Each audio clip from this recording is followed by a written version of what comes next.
గౌరవప్రదంగా తెలుగుదేశం పార్టీని ఓడిద్దాం. గౌరవప్రదంగా వారు చేసిన సేవలు చాలు. నేను అనేది చాలు, ఈ పాత తరం నాయకులు చాలు, ఇంక అయిపోయింది. విన్నారుగా పవన్ కళ్యాణ్ ఏమన్నారో. చంద్రబాబు పనైపోయింది, పాత తరం నాయకులు వద్దు అని చెప్పేసి మాట్లాడారు. కానీ అదే పాత తరం నాయకుడితో ఇప్పుడు పవన్ కళ్యాణ్ గారు మరోసారి జత కట్టారు. మరి దీన్ని ఎలా చూడాలి? సరే, ఇంకో వీడియో, చింతమనేని ప్రభాకర్ ఆడవాళ్ళని కొడతా ఉన్నాడు, కులం పేరుతో దూషిస్తూ ఉన్నాడు. అలాగే మాజీ మంత్రి జవహర్ నన్ను బూతులు తిడుతూ ఉన్నారు. చంద్రబాబు నాయుడు గారు వీళ్ళ మీద యాక్షన్ తీసుకునే శక్తి సామర్థ్యాలు మీకు ఉన్నాయా లేదా అని చెప్పేసి అంటారు. ఆ వీడియో ఒకసారి వేసేయండి. మంత్రి జవహర్ గారు అంట ఆయన నన్ను తిడతా ఉన్నారు. ఈ మధ్యన తెలుగుదేశం మంత్రులకు చెప్తా ఉన్నాను. మొన్న ఈ మధ్యన దెందులూరు పోయినప్పుడు తెలుగుదేశం మంత్రి, తెలుగుదేశం విప్ అంట ఆయన, ఆడపడుచులను కొడతారు, మహిళల్ని కొడతారు, పోలీస్ కానిస్టేబుల్స్ ని కొడతారు, ఎస్ఐల్ని కొడతారు, ముసలి ముత్తగా 85 ఏళ్ల పెద్దావిని కూడా కొడతారు. అలాంటి వ్యక్తులు ఇంకొకరిని ఇంకా కులాల పేరు పెట్టి దూషిస్తారు, ఎస్సీ కులాల పేరు పెట్టి దూషిస్తారు. అన్ని కులాల పేరు పెట్టి దూషిస్తే మాట్లాడటానికి ఒక్కళ్ళు లేరు. ఈ రోజు నన్ను తిట్టే జవహర్ గారికి ఆయన ఆ వ్యక్తి కనిపించట్లేదా? ఎస్సీ కులాల పేరు మీద తిట్టి, కులం పేరు మీద తిడుతుంటే మీకు పౌరుషం రాదా? నాకు వచ్చింది పౌరుషం, నాకు ఆవేదన వచ్చింది, నాకు కోపం వచ్చింది, మీకు రాదా? ఎందుకు రాదు? మీకు ఊడిగం చేస్తున్నారా? వారికి ఓటమి వస్తుందో గెలుపు వస్తుందో ఎవరికి ఎరుక? పోరాటం చేయడమే నాకు ఎరుక, ఇంకేమి తెలియదు నాకు. కాన్ శ్రీరామ్ గారు ఆశీస్సులు అంటారు, అంబేద్కర్ ఆశయాలు అంటారు. మరి ఒకవైపు ఒక ఎమ్మెల్యే, టీడీపీ ఎమ్మెల్యే ఎస్సీ కులాలను దారుణంగా తిడుతున్న మీ ఎవరికి మీకు బాధ కలగదా? మీకు ఆవేదన కలగదా? ఒక్కళ్ళు మాట్లాడరే? ఎటు చూసినా ఇసుక మాఫియాలు, ఇసుక దోపిడీలు, జన్మభూమి కమిటీలు. మీరు ముఖ్యమంత్రి గారు చెప్తున్నా, మీరు ఆ విప్ ని తీస్తారా లేదా? మేము ఎస్సీ కమిషన్ లెటర్లు రాయమంటారా? గవర్నర్ గారి లెటర్లు రాయమంటారా? డీజీపీకి లెటర్ మీరు తెలుసుకోండి. ముఖ్యమంత్రి గారికి ఒక వారం రోజుల సమయం తీసుకోండి. విప్ పదవి నుంచి అతన్ని తొలగిస్తారా లేదంటే నేను ఎస్సీ కమిషన్ లెటర్ రాయమంటారా? అది మీరు ఆలోచించుకోండి. చాలా సుపరిపాలన అందిస్తారని నేను మీకు సపోర్ట్ చేశాను. ఇసుక మాఫియాలు, ఇసుక దోపిడీ వీళ్ళు చేసేవాళ్ళు మీరు వెనకేసుకొస్తే మేము మిమ్మల్ని రేపు పొద్దున మీకు ఎందుకు వెనకేసుకొస్తాం? మిమ్మల్ని ఆ ఎమ్మెల్యేని విప్ గా తొలగించండి. పోలవరం నుంచి నేను డిమాండ్ చేస్తున్నాను. విన్నారు కదా పవన్ కళ్యాణ్ ఏమన్నారో. చింతమనేని ప్రభాకర్ అప్పుడు ఉన్న చింతమనేనికి ఇప్పుడు ఉన్న చింతమనేనికి తేడా ఏముంది? మరి ఎస్సీలను కొట్టారు, మాల వాళ్ళని కొట్టారు, మాదిగ వాళ్ళని కొట్టారు, భూదందా, ఇసుక దోపిడీ, మైనింగ్ అని చెప్పేసి పవన్ కళ్యాణ్ అన్నేసి ఆరోపణలు చేసి మళ్ళీ ఇప్పుడు వచ్చి అదే చింతమనేనితో, అదే జవహర్తో, అదే చంద్రబాబు నాయుడు గారితో ఏ రకంగా జత కడతారో నాకైతే అర్థం కావట్లేదు. నేను ఇక్కడ ఒక పాయింట్ చెప్తున్నా. ఇదంతా నేను ఎందుకు చెప్తున్నానంటే పవన్ కళ్యాణ్ గారు పదే పదే చెప్తున్నారు, చంద్రబాబుకు నాకు చాలా తేడా ఉంది, జగన్కు నాకు చాలా తేడా ఉంది, నేను చాలా నీతిమంతుణ్ణి, నీతిగానే రాజకీయాలు చేయడం కోసం వచ్చాను అని చెప్పేసి ఇలాంటి కబుర్లు చాలా చెప్తా ఉన్నారన్నమాట. మరి అలాంటి కబుర్లు చెప్తున్నప్పుడు అంతే నీతిమంతుడై ఉండాలి కదా. మరి ఇవన్నీ ఏంటి అంటే ప్రజలకు తెలియదు అనుకుంటున్నారా, లేకపోతే ప్రజలు విన్నది మర్చిపోతారనుకుంటున్నారా? నెక్స్ట్ వీడియో ఒకసారి వేసేయండి. ముఖ్యమంత్రి గారికి తుని నుంచి చెప్తున్నాను, యనమల రామకృష్ణుడు గారికి చెప్తున్నాను. తుని నుంచి యనమల రామకృష్ణుడు గారు, మీ తెలుగుదేశం ఎంపీని చావగొడితే మీకు పౌరుషం వచ్చిందో లేదో తెలియదు, కానీ ముఖ్యమంత్రిగా చంద్రబాబు నాయుడు గారు చెప్తున్నాను, మీ ఎంపీని పార్లమెంటులో చితగ్గొడితే మీకు పౌరుషం వచ్చిందో లేదో నాకు తెలియదు, చీ కొడితే మీకు పౌరుషం వచ్చిందో లేదో నాకు తెలియదు, కానీ సాటి తెలుగువాడిగా నాకు కడుపు మండింది. కేంద్రాన్ని నిలదీయాలి, కడుపు మండి ఆవేదనతోటి. అందుకని జనసేన పార్టీ పెట్టాను. ఒక్క రాష్ట్రం విడగొట్టినందుకే కాదు, అరే మీరు సంరక్షించాల్సిన వ్యవస్థ కేంద్ర ప్రభుత్వం. ఆ రోజున రాష్ట్రం విడగొట్టేటప్పుడు భారతీయ జనతా పార్టీ నాయకులు, కాంగ్రెస్ పార్టీ నాయకులు ఇద్దరు ఏకమై మమేకమై అడ్డగోలుగా రాష్ట్రాన్ని విభజించి తెలుగుదేశం ఎంపీలని చితగ్గొడతా ఉంటే ఈ రోజు వెళ్ళి వాళ్ళు కాళ్ళు పట్టుకొని తిరుగుతూ ఉన్నారు చంద్రబాబు నాయుడు గారు. ఏం మాట్లాడతాం వీళ్ళ గురించి? పౌరుషం లేదా మీకు? ఆత్మ గౌరవం లేదా? సిగ్గు లేదా? శరం లేదా? ఏం లేదు మీకు? కాళ్ళు పట్టుకుంటారా? అరే మా అన్న కాంగ్రెస్ ఉంటే కాదులు వస్తాయి, మీరు కాంగ్రెస్ కాళ్ళు పట్టుకుంటే సిగ్గు ఉండాలి మీకు, సిగ్గు ఉండాలి మీకు. విన్నారుగా పవన్ కళ్యాణ్ ఏమన్నారో. చంద్రబాబు నాయుడు గారికి సిగ్గు, శరం, మానం, మర్యాద ఏమీ లేదా? కాంగ్రెస్ వాళ్ళ కాళ్ళు ఎట్లా పట్టుకుంటారు? నేను మా అన్నయ్యని విభేదించి మరీ వచ్చాను అని చెప్పేసి కూడా పవన్ కళ్యాణ్ వ్యాఖ్యానించారు. ఇక తర్వాతి వీడియోలో ఇక 2018తోనే సైకిల్ పరిస్థితి అయిపోయింది, సైకిల్ తుప్పు పట్టిపోయింది, రిపేర్లు వచ్చేసాయి, ఇంకా మళ్ళీ ఆ సైకిల్ బాగుపడే ఛాయలైతే లేవు అని చెప్పేసి పవన్ కళ్యాణ్ గారు అంటారు. ఆ వీడియో ఒకసారి వేసేయండి. మీకు ఒకటి వివరణ ఇవ్వదలుచుకున్నాను. రెండు పార్టీలు కలిపి ఒక దుష్ప్రచారం చేస్తా ఉన్నారు. ఒక 5 ఏళ్ల బిడ్డని, అంటే జనసేన అనే బిడ్డని కొడుతున్నారంటే ఆ ఇద్దరు కంసులకి భయం ఉంది. జనసేన అనే కృష్ణుడు అంటే, కృష్ణుడు ఒక కంసుని ఎదిరించాలి. ఇక్కడ మన కురుక్షేత్రంలో 2 కంసులను కొట్టాలి. టీడీపీతో చదగడానికి నాకేం పిచ్చేంటి? సైకిల్ చైన్ తెగిపోయి చాలా సంవత్సరాలు అయిపోయింది వాళ్ళకి. ఇప్పుడు సైకిల్ చైన్ లేకుండా సైకిల్ ఎక్కడికి వెళ్తే అక్కడే దొక్కుతుంది, అక్కడే ఉన్నారు. వాళ్ళకి తిరిగిన ఫీలింగ్ ఏదో, కష్టపడుతున్న ఫీలింగ్ అంటే స్టాండ్ వేసుకుని తొక్కోమరండి సైకిల్ చైన్ లేని సైకిల్. ఆ ఉన్న సైకిల్ చైన్ మనం ఎప్పుడు తెంపేశాం? 2018లో వాళ్ళ అవినీతిని చూసి తెంపేసి పక్కన పెట్టాం. తూర్పుగోదావరి జిల్లాలో కూడా చాలా మంది తెలుగుదేశం నాయకులు మాట్లాడే పిచ్చి పిచ్చి మాటలు దృష్టికి వస్తున్నాయి. జాగ్రత్త, మీరు ఒళ్ళు దగ్గర పెట్టుకొని మాట్లాడిన తెలుగుదేశం నాయకులు ఒళ్ళు దగ్గర పెట్టుకొని మాట్లాడండి. నేను సాటి మనిషికి మర్యాద ఇచ్చేవాడిని, గౌరవం ఇచ్చేవాడిని. తణుకు నుంచి చెప్తున్నాను, పిచ్చి వాగుళ్ళు ఆపేయండి ఫస్ట్. ఒక్కొక్కరు గుర్తుపెట్టుకోండి. అవసరమైతే తాటదేశ కింద గుర్తుపెడతాను. జాగ్రత్త, పిచ్చి వాగులు వాకండి మీరు. మీకేంటి, మీకు బానిసగిరి చేయడాకున్నావా? మీకు ఎంతకాలం తెలుగుదేశం పల్లకీలు మోస్తాం? ఎంతకాలం జగన్మోహన్ రెడ్డికి పల్లకీలు మోస్తాం? మోసింది చాలు.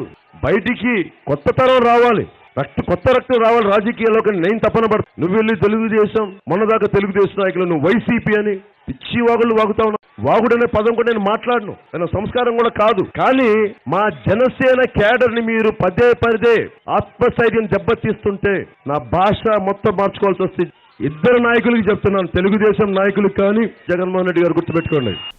విన్నారుగా పవన్ కళ్యాణ్ ఏమన్నారు? 2018లోనే సైకిల్ని తెంపేశాను, భారీ ఎత్తున అవినీతి చేసేశారు మీరు, ఇంకా సైకిల్ మళ్ళీ లేయలేదు, అది చైను లేని సైకిల్ అని చెప్పేసి కూడా పవన్ కళ్యాణ్ అంటున్నారు. మరి ఇప్పుడు ఏంటి? ఇప్పుడు ఆ సైకిల్కి కొత్త చైన్ మీరే వేసేసారా? ఇప్పుడు జత కట్టేశారంటే కొత్త చైను మీరు కొని తెచ్చి వేసేసారు, లేకపోతే తొక్కడానికి పెడల్ కూడా మీరే వేసేసారు ఆ సైకిల్కి అనేది కూడా ఇక్కడ అనుమానంగానే మారింది.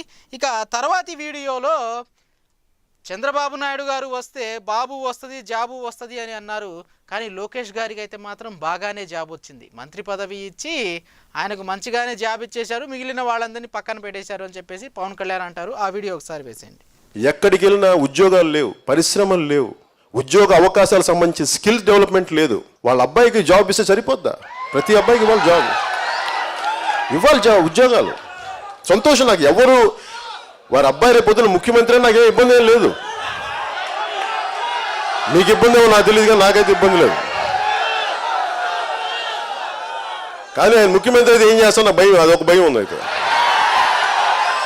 ఉన్నవాళ్ళు వెళ్ళిపోద్దాము, పెనుమాకి వెళ్ళిపోద్దాము, బేదపూడి వెళ్ళిపోద్దాము. అసలు భూములు ఉంటాయో లేదో తెలియదు. అయినా నాకు తెలియదు, అయినా నా ఫ్యూచర్ నేను ఊహించుకోలేను. కాబట్టి మీరు ఊహించి మీ ఓకు వెళ్ళేస్తున్నాను. విన్నారు కదా పవన్ కళ్యాణ్ ఏమన్నారో? చంద్రబాబు నాయుడు గారి హయాంలో ఉద్యోగాలు కూడా కల్పించలేదు అని చెప్పేసి పవన్ కళ్యాణ్ అన్నారు.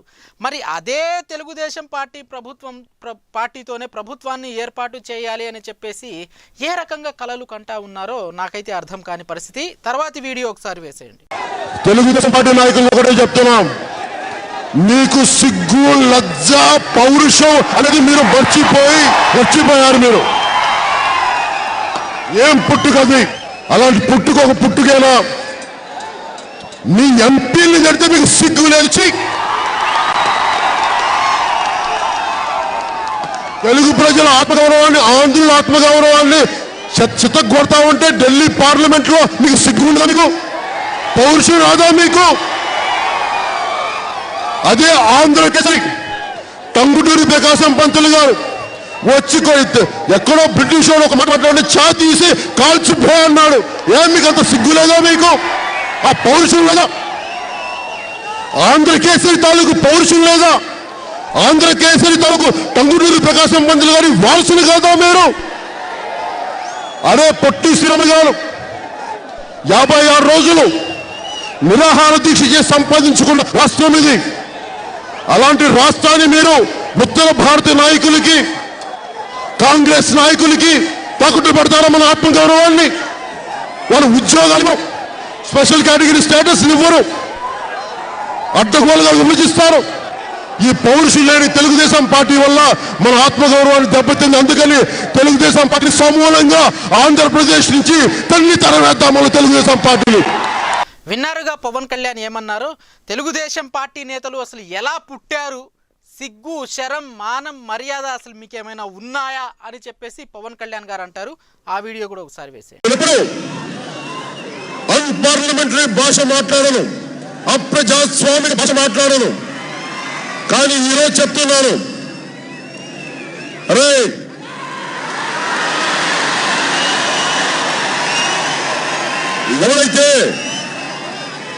ఎవరైతే ఆ యాండ్రూ ఫ్యాక్టరీయో ఆ యాజమాని ఎవరో ఒరే నేను మీకే చెప్తున్నా,